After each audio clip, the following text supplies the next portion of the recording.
Hello, everyone. My name is Nikki Johnson, and I am Dr. Simmons-Moore's research assistant for this semester.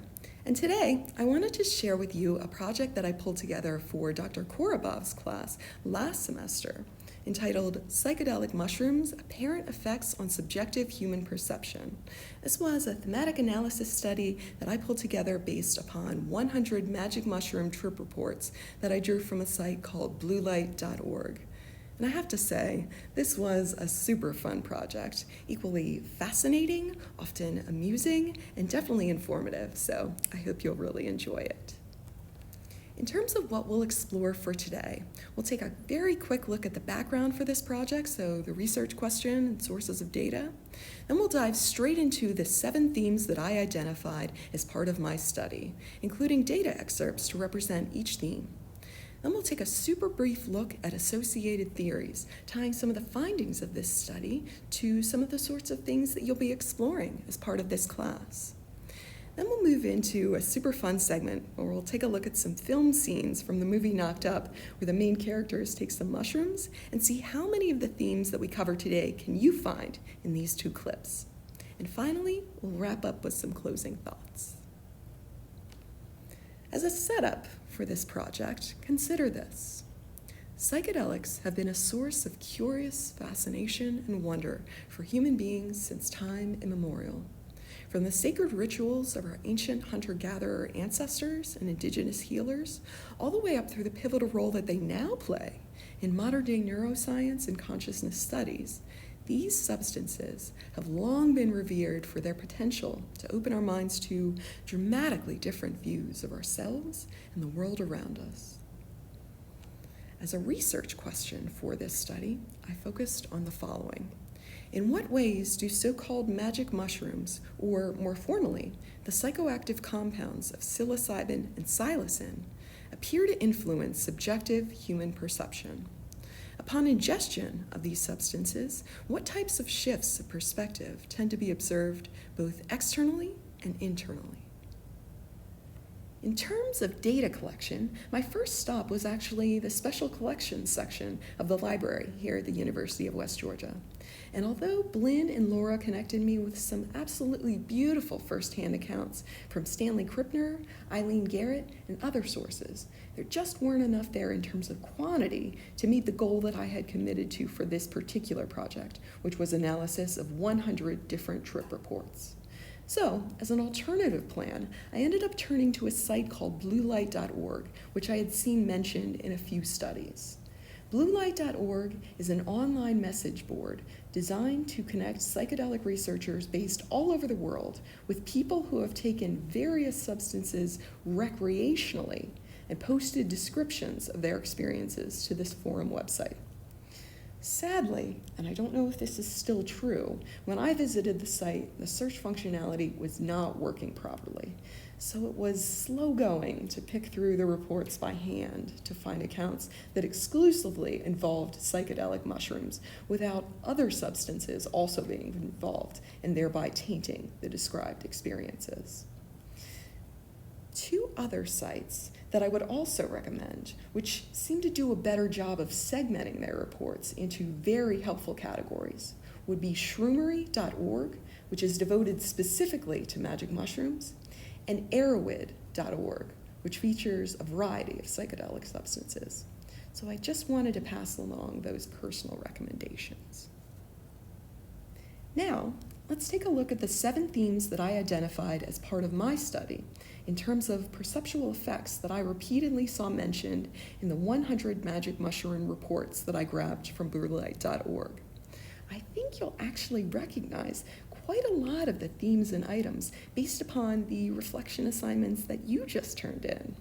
In fact, if you're watching this during class, perhaps you could raise your hand if an item is mentioned that appeared in at least one of the accounts that you looked at to give us a sense of how prevalent these various items are. The themes that I identified as part of my study were 1. Sensory amplification and distortion. 2. Strange bodily sensations. 3. Spatiotemporal anomalies. 4. Emotional intensity and mood swings. 5. Epiphanies and insights. 6, spirituality and religiosity motifs. And 7, death and rebirth archetypes. Now, we'll take a closer look at each of these themes one by one. Theme 1 was sensory amplification and distortion. This included things like intensified sensory perception in general, fascination with the details of objects, tracers and light effects, color intensity, geometric shapes and patterns, visual hallucinations of all sorts, and as a common subset of that, facial pareidolia, seeing faces and things. Vibrations, undulation, pulsation, waviness, and as a frequent subset of that, movement of trees and plants, often waving in the wind. Of course, sensory effects weren't necessarily limited to just the visual sense. We also had audio hallucinations, synesthesia, so a combination of information from different sources combined in unusual ways. And finally, the immersive quality of thoughts and memories. As an excerpt to represent theme 1, sensory amplification and distortion, we have this one, which is absolutely poetic. Colors took on new depth and richness. Things would often take on a quality of warm saturation. Contrasts between different colors would alternate between being sharply distinguished from one another and blending together in an almost organic sense. Sometimes things would get brighter or darker and even change their colors slightly. Everything seemed to be composed of a malleable wax. Objects appeared to bend, twist, and melt when they were focused upon, and things began to breathe a life all their own, growing, shrinking, moving, and pulsating in harmony with one another.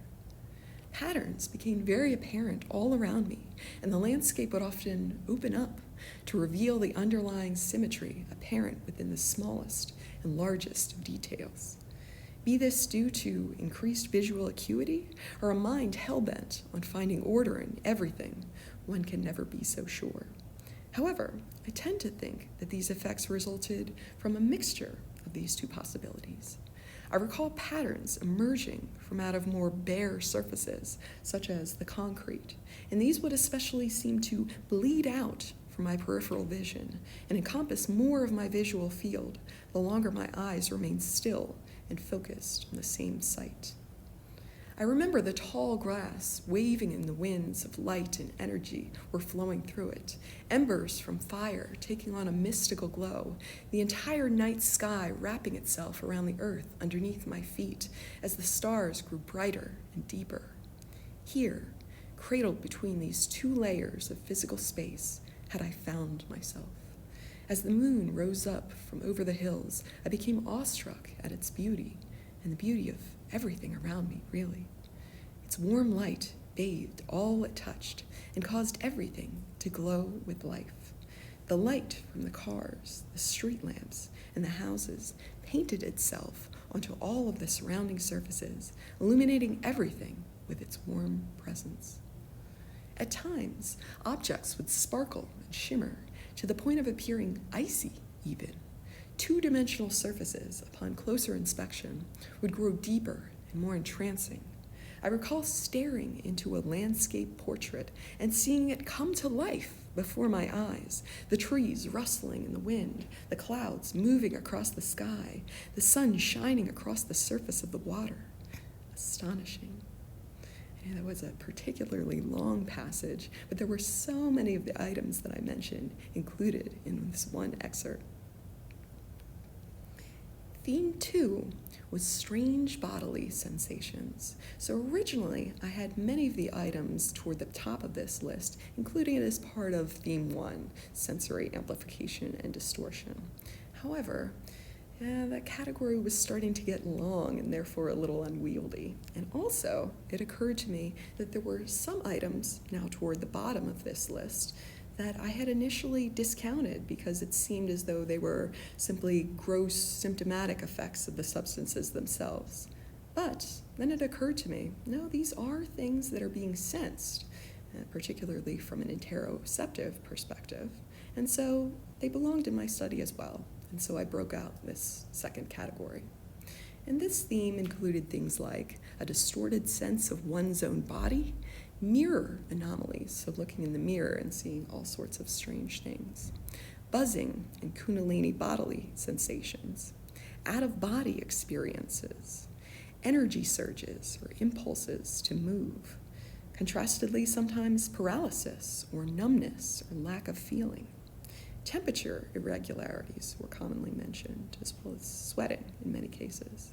And finally, stomach pain and nausea. As an excerpt to represent this theme, bodily sensations, we have this one. I could feel my stomach start to rumble a little bit, and then I got a nice little head buzz followed by an all-around body buzz. I really liked the buzz it gave me. It was something not too different from weed, but more intense and less of a cloudy head. It started to get stronger. It was just coming on and was tons of fun at this point. The body buzz is so hard to explain.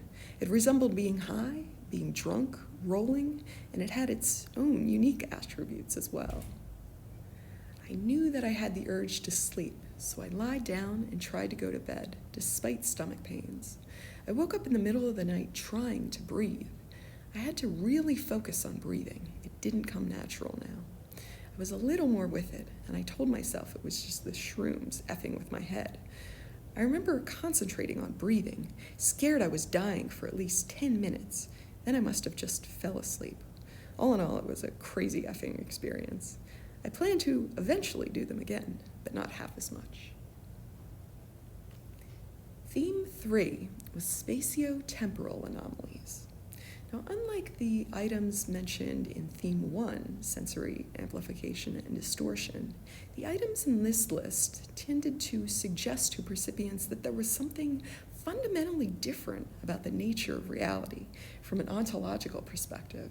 And this included things such as an unreal or distorted sense of time, nonlinearity or glitching, a distorted sense of space, bilocations, a feeling as though they were in more than one place at the same time, the illusory nature of reality, and often a sense that the structure of reality resembled that which was depicted in the movie The Matrix, gravity anomalies, synchronicities, telepathic communication, so a sense of direct connectedness to other people and or animals.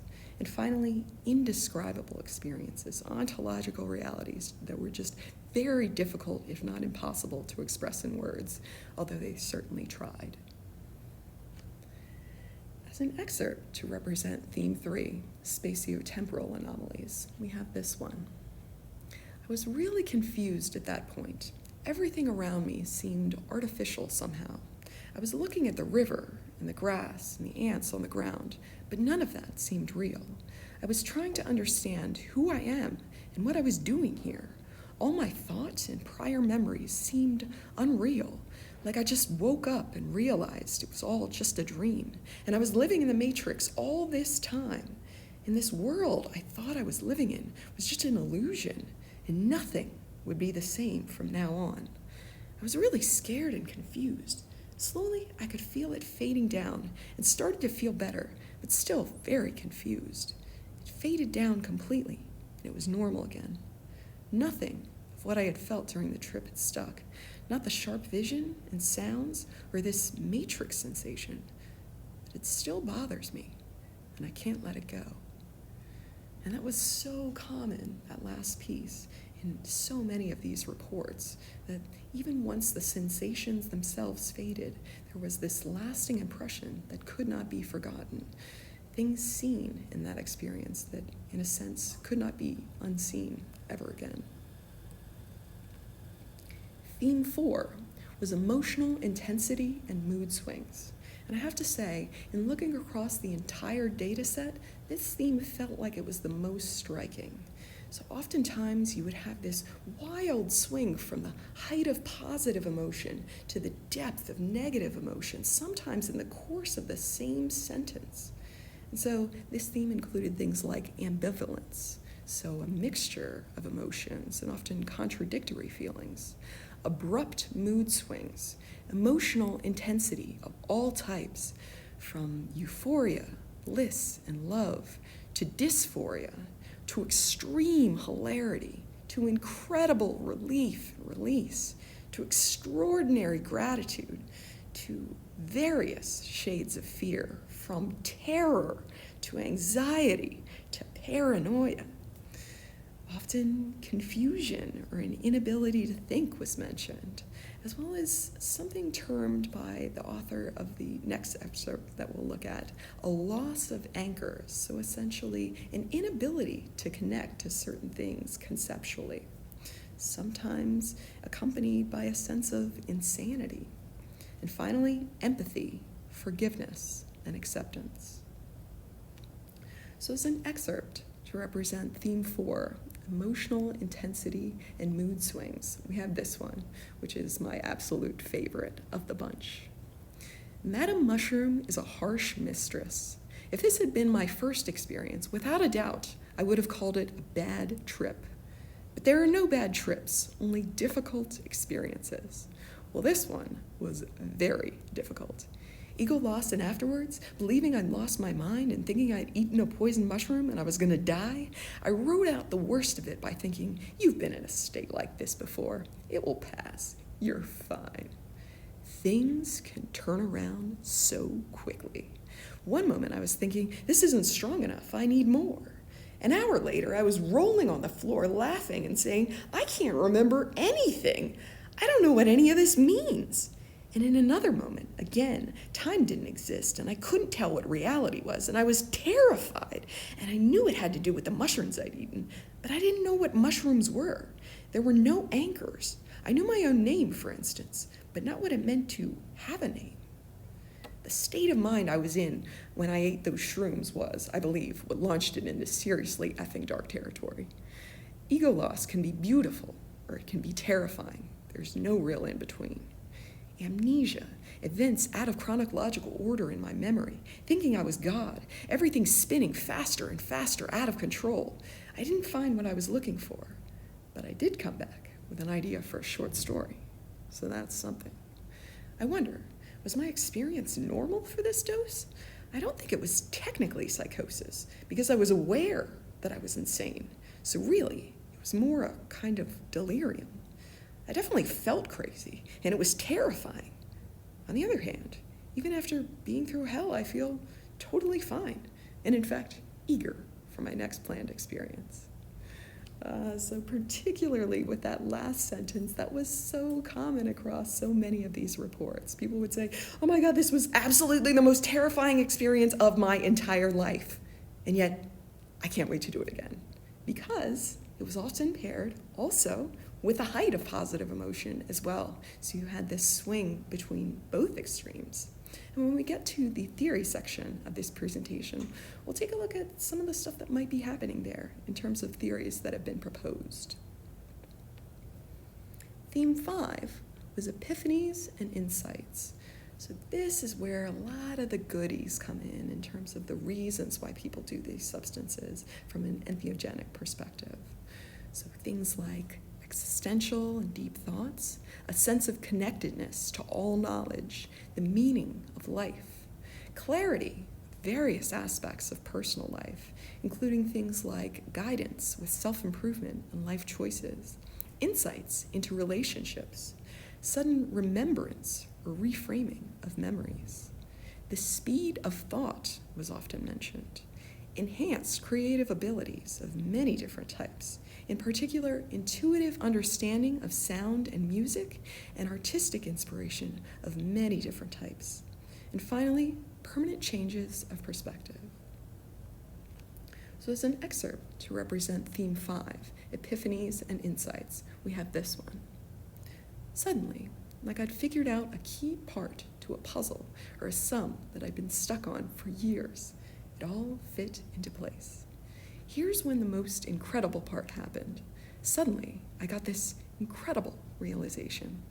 But unlike realizations that usually come from a thought process, this one felt as though it had appeared from thin air, like someone had put it there in my head for me to suddenly know.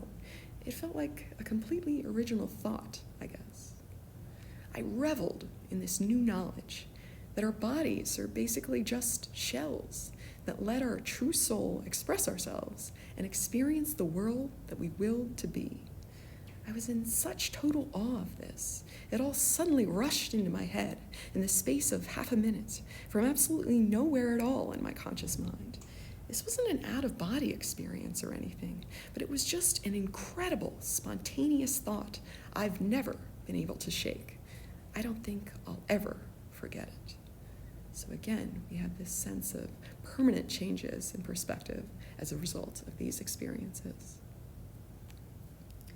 Theme 6 was spirituality and religiosity motifs. This often included various conceptions of God, encompassing things like unity consciousness and or divine realization and enlightenment. Spirit guides of many different types, including religious figures, elves, entities. Oftentimes, demons were mentioned as the opposite end of the spectrum. And finally, the cosmos, or the universe, or hyperspace were mentioned. And of course, as a subset of that, we need to include the extraterrestrials. So as an excerpt to represent Theme 6, spirituality and religiosity motifs, we have this one. And I'll just preface it by saying this person was looking into a bathroom mirror.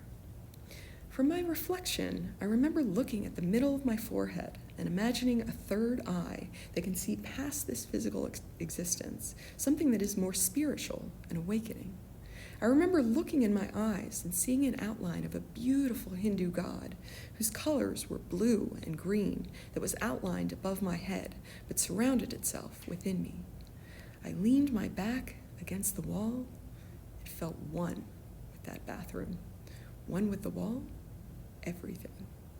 So of course, in addition to being a representation of Theme 6, spirituality and religiosity motifs, we also have this person looking into a mirror, which was one of the items mentioned for Theme 2, strange bodily sensations. So looking in the mirror and seeing all sorts of strange things. Finally, we have Theme 7, death and rebirth archetypes. Now, originally, I had combined the last two categories, but again, they were both starting to get a little bit long, and also it occurred to me that sometimes these death and rebirth archetypes would appear without any sort of spiritual or religious overtones, and so it seemed that for that reason as well, it deserved its own category. So this theme included things like ego death, a loss of self or self as an illusion, a sense of impending death as part of this experience, rebirth and new life, ultimate acceptance of death as a natural part of life, something best referred to as ontological shock, so essentially the breakdown of one's previous worldview, perceiving things within that state that couldn't be accommodated by that previous worldview, and realizing that it needed to be knocked down in a sense and reconstructed. The meaninglessness of absolutely everything, void, emptiness, darkness, and often chaos. So as an excerpt to represent Theme 7, death and rebirth archetypes, we have this one. After what felt like a grilling, I had an incredible journey and saw the planet and the universe come to life and die.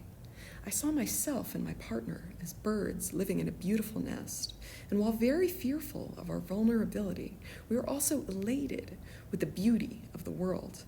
I felt like I was being shown life and death, fear and joy, and I was being taught that darkness, death, and so forth were a part of everything, and it is okay or normal to fear these things, but to accept that they are part of life.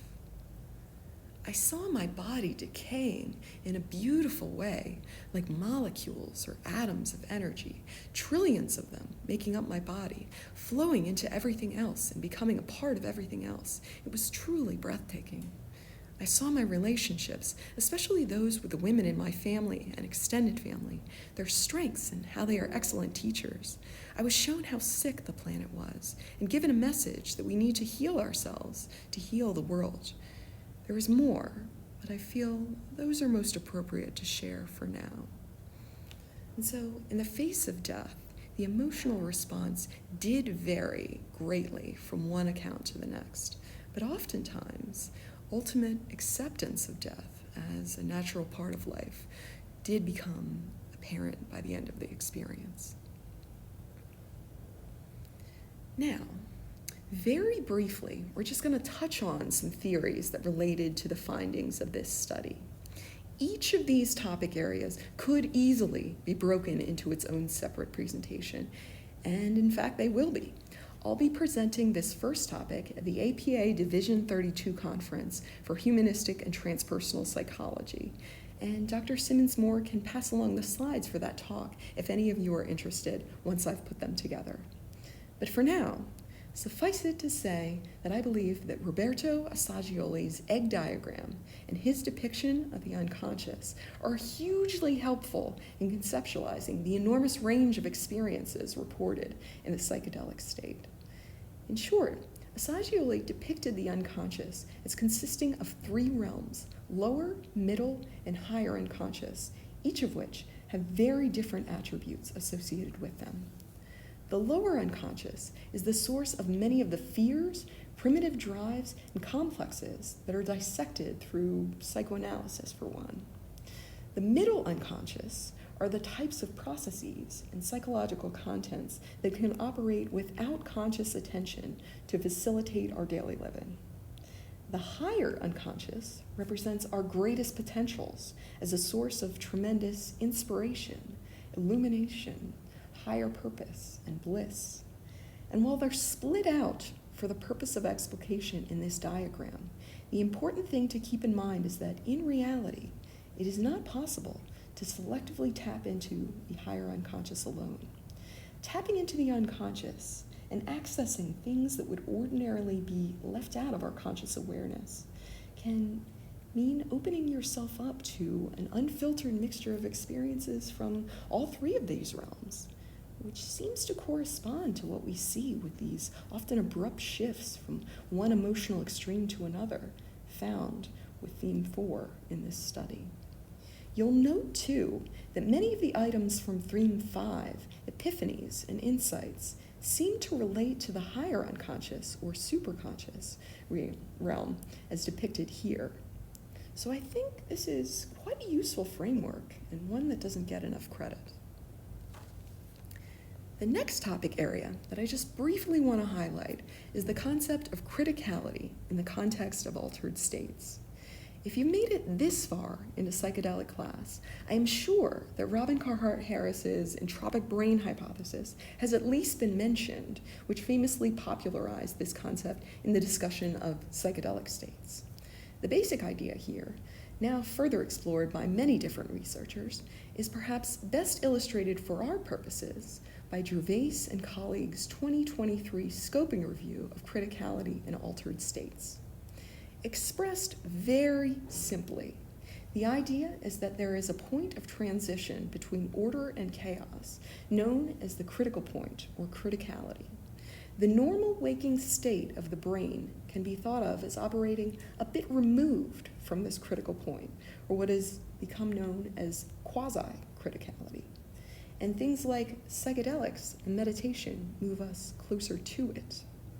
At the critical point, we find maximal flow of information, and this info is scale-free, meaning that it is not limited to a particular spatiotemporal scale. So, as we edge closer to the critical point, we open the doors of perception wider, and as we back away from it, we increasingly cut ourselves off from the stream of information, which potentially connects us to the rest of the cosmos. And on the next slide, I'll show you how that might work. In any case, this dynamic has been equated with Aldous Huxley's reducing valve.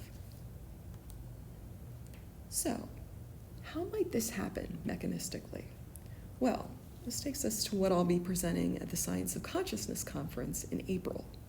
Of all the theories of consciousness, my favorite from a mechanistic point of view is Joachim Kepler's zero-point field theory. Kepler is a Ph.D. in theoretical physics, and he has proposed a theory in which individual microcolumns of the brain synchronize with steady states of the zero-point field, the source of all electromagnetic phenomena, to bring about our conscious experiences. Super simple translation. Consciousness is not produced by the brain. The brain is more like a radio, tuning into particular frequency patterns from the non-local source of all electromagnetic phenomena. Interestingly, and this is the focus of my talk, all of the conditions that Kepler stipulates as being necessary for the formation of quantum coherence in these microcolumns, essentially, in layman's terms, what is required to make this brain radio work. All of these things are regulated by the same mechanism in the brain, astrocytes, a type of glial cell. And there are at least 6 other super compelling reasons why astrocytes appear to be completely underrated in discussion of consciousness, which we're not even going to touch on here. The one that pertains most to psychedelics is that by regulating the uptake and release of the neurotransmitters glutamate and GABA, astrocytes effectively maintain excitation-inhibition balance in the brain, which has been directly linked to criticality. So let's go back to that slide for a second.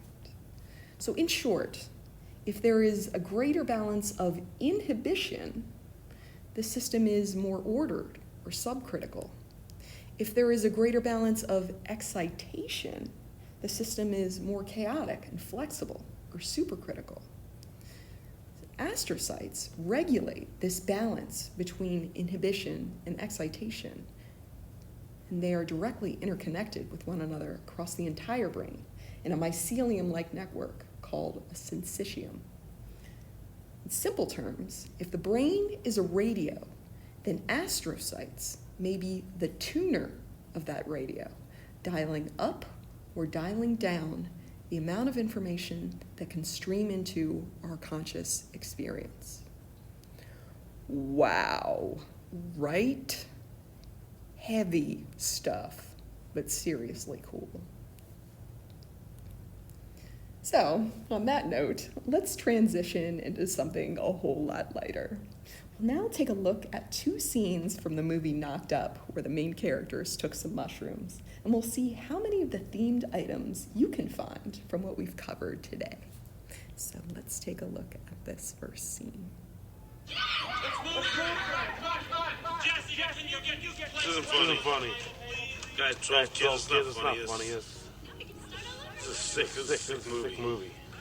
It's a lot of responsibility to keep joking about. It's not funny. I got you. It's freaking me out. There are 5 different chairs in this hotel room. Holy fuck, what are they all doing? These are 5 different types of chairs. Get them out of here, man. This is too many chairs for one room. There's a guy that works in this hotel. His whole job is to find chairs. Look at this one. Look at it. It's gold and red and shiny thread. Unbelievable. It's beautiful. And it feels amazing. Tall one's gawking at me. The short one's being very droll. I don't like them. Oh, wow. It's weird the chairs even exist when you're not sitting on them. I'm up high. I'm really high up. Shut. Indeed. Hilarious.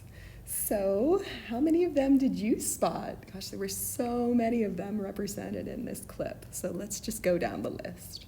There's a lot of theme 1, sensory amplification and distortion. So we saw fascination with the details of objects, particularly those chairs, color intensity, gold and red, light effects, so the shiny thread, intensified sensory perception in general. So it was unbelievable and it feels amazing.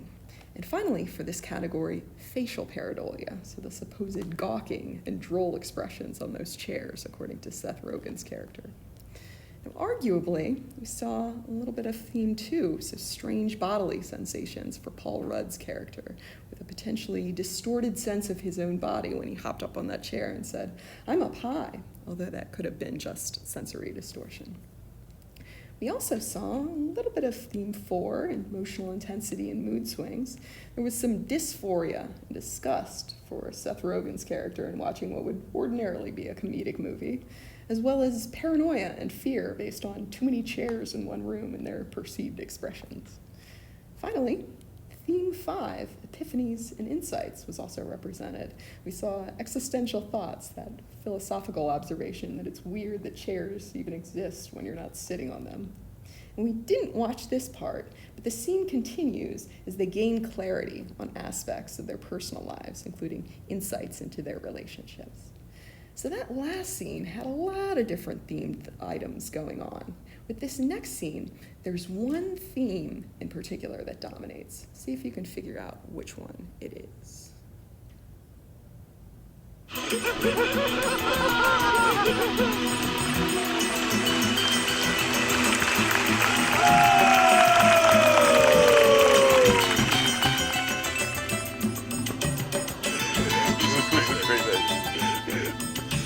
This is the best idea I've ever had in my life.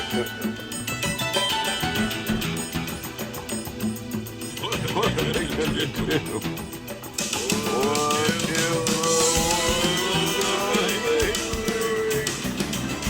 I shaved my stomach, my chest. I would look exactly like that. You guys are at work right now. What'd you do today? I just looked at my brother. Oh, come on, let's go.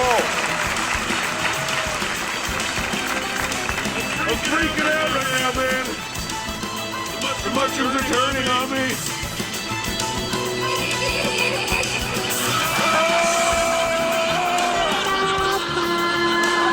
I'm not your papa. I can't deal with this shit, man.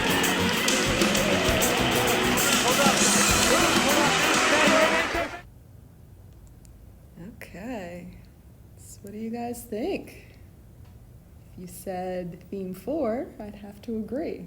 We did see a little bit of theme 1 and theme 2, sensory amplification and distortion and strange bodily sensations. There was a distorted sense of their own bodies and everything in the environment implied by that fisheye lens on their facial close-ups. And also there was the comment from Seth Rogen's character that he would look exactly like the Cirque du Soleil performer if he shaved his chest, which is highly debatable in terms of perception of his own body. But yes, the dominant motif was theme 4, emotional intensity and mood swings. They went from extreme hilarity, bliss, euphoria, being the best idea ever, to absolute panic in the course of minutes. I can't tell you how many of the reports in this study had some version of that same pattern, these wild shifts and extremes from one emotional polarity to the other, as a greater amount of information from the unconscious was allowed to stream into their conscious experience by moving closer to the critical point.